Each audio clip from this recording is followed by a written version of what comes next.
Hello and welcome to LeadQuizzes, number one AI quiz maker for marketers. This is Hamad, your customer success manager. Don't let an expired card stop your lead flow. Here's how to update your card in 60 seconds. From your LeadQuizzes dashboard, head over to Settings, click on Billing Details.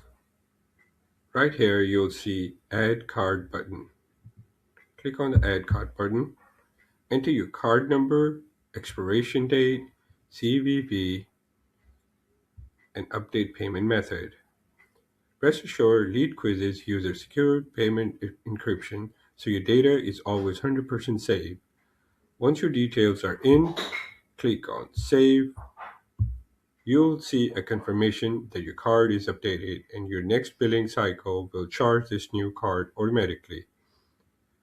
Update your card a few days before your billing date to avoid any service interruptions. If you still have any questions, just reply or book a quick call. I'm here to help you succeed.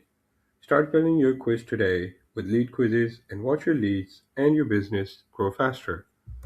Thank you.